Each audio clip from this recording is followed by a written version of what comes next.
Today we're going to talk about chemical reaction rates, which is how fast chemistry happens. How fast two molecules might bump into each other and become a new kind of molecule. And there's a lot of different things that can affect how fast chemistry happens. Today we're just going to focus on concentration.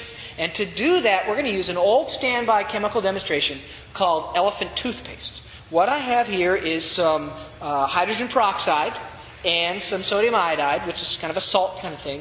Mix the two, and this should create a lot of bubbles of oxygen over here, and it'll foam up and be all really cool and exciting and be wicked fast. All right? Ready?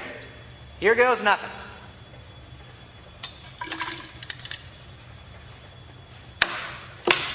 Oh yeah, look, there it is. It's bubbling. Ooh, bubbling away.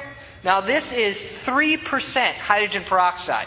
What you could buy at the store if you wanted to clean out a cut or something like that. Be careful with hydrogen peroxide because it gives off oxygen gas. So you can see here it goes. It's still bubbling off. Oxygen gas is coming out in a little foam. And I put a little bit of soap in there, dish soap, and that's going to make this cool little foam. And it's still going. So pretty cool. And we just may have to put this on stop time. And remember, this is 3%. 3% hydrogen peroxide. It's still foaming, and it's going to make a mess now. There it goes. Ooh. Classic. Maybe I'll go, oh here, look. You can see it filming over the side, huh? Beautiful. 3% now. Yeah. Still going. So this is a reaction rate, right? The more hydrogen peroxide that's in there, the faster this should happen. That's one of the things about concentration.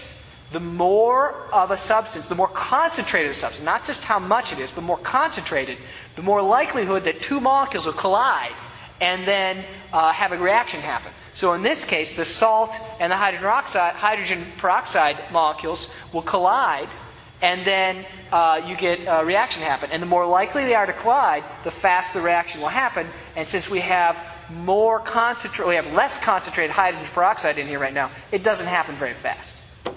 Well, this is still moving kind of slowly, very slowly.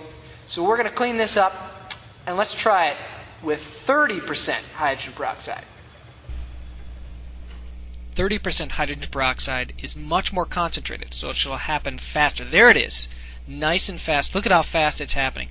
That's because chemistry happens faster because there are more molecules present to collide with each other to cause the chemistry to happen. And when this reaction happens, it causes bubbles, so we get lots of bubbles when it happens fast. So 30%, it happens really fast. Now let's just quick back it up and just compare one more time the 3% to the 30%. So, going back in time, zoom it right on back, and we start off with the 3% hydrogen peroxide, and you can see that there's not very many molecules. Well, you can't see that, but it's moving very slowly because the collisions happen slower. They don't collide as often to cause the chemistry to happen. And then if we kick it up a notch to 30% hydrogen peroxide, the chemistry happens much faster. Boom. There it goes. So we've learned today that the more concentrated your chemicals, the faster your chemical reactions will happen. And as an added bonus, the more concentrated your chemicals, the more impressive the chemical reaction. Of course, it's the more dangerous chemical reaction too, depending on what your chemicals are. It's not the amount of chemicals you have, but the concentration that will determine how fast the reaction happens.